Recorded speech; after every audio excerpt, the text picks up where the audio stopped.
নমস্কার, মুখোপাধ্যায় কনস্ট্রাকশন একটা ভিডিওতে আপনাদের সকলকে স্বাগত জানাই। আজকে যে বিষয়টা নিয়ে কথা বলবো, বেশ কিছু কোয়েশ্চেন আমার কাছে আসে বা আমার যে ক্লায়েন্টরা থাকে তারা বাড়ি করার সময় আমাকে এই প্রশ্নগুলো করে। যে প্রশ্নগুলো হচ্ছে যে, "স্যার আমি বাড়ি করতে চাইছি, আমাকে কোন, কোন বিষয়গুলো কিন্তু খেয়াল রাখতে হবে?"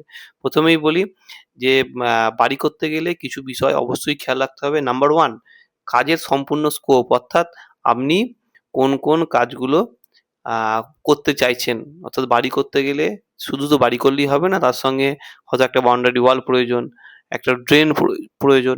অর্থাৎ সেই কাজগুলো কিন্তু টোটাল আপনাকে ছক আউট করতে হবে। বা আপনি একটা বাড়ি করলেন একতলা, আপনি উপরে মনে হলো যে না আমি একটা সিঁড়ির সঙ্গে আরেকটা ঘর করে নিই। অনেক টাকা কিন্তু বাজেট বেড়ে যাবে। ২ নম্বর আসছে মেটেরিয়াল। কখনোই বাড়ি করতে গেলে অ্যা লক্ষ্য রাখবেন মেটেরিয়াল যেন নিম্নমানের না হয়ে যায়।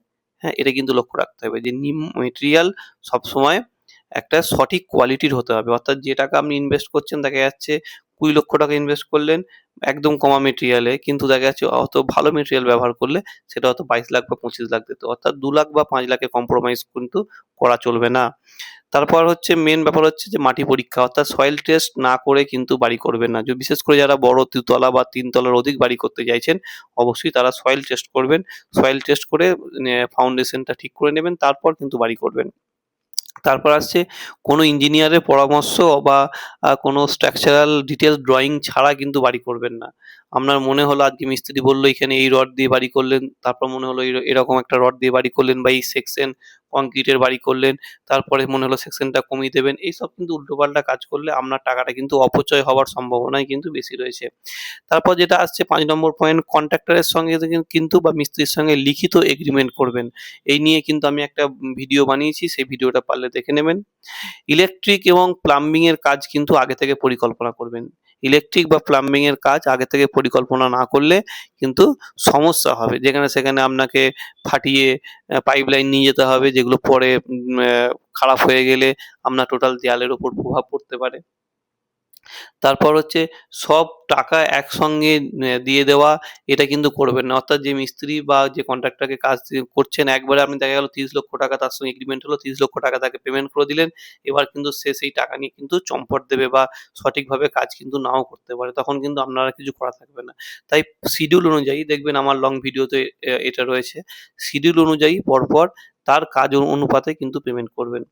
তারপর হচ্ছে যে মেইন যেটা বলে শেষ করব যে কাজ কিন্তু করার আগে অবশ্যই কাজের অনুমতি বা বিল্ডিং প্ল্যান সংশ্লিষ্ট যে সংস্থার কাছ থেকে পাস করানো উচিত সেখান থেকে কিন্তু পাস করিয়ে নেবেন এবং তাতে যেসব টার্ম এবং কন্ডিশন গুলো রয়েছে সেগুলো ফলো করার চেষ্টা করবেন বা ফলো অবশ্যই করবেন।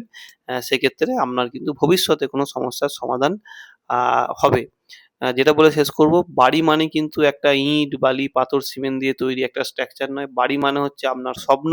বাড়ি মানে হচ্ছে যেখানে আপনি নির্বিঘ্নে রাতে শোবেন, যেখানে আপনার সঞ্চিত অর্থ জমা রাখবেন, যেখানে আপনার প্রাইভেসি, সুরক্ষা এবং আপনার জীবনের যে মূল্যবান সময়, যে দুঃখ, যে আনন্দ সেইগুলো কিন্তু আপনি যে স্থানে বসে ভাগ করে নেবেন, সেটাই হচ্ছে কিন্তু বাড়ি।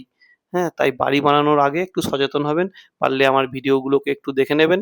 ধন্যবাদ। যদি কোনো সাহায্য লাগে অবশ্যই যোগাযোগ করবেন মুখোপাধ্যায় কনস্ট্রাকশন এ। নমস্কার।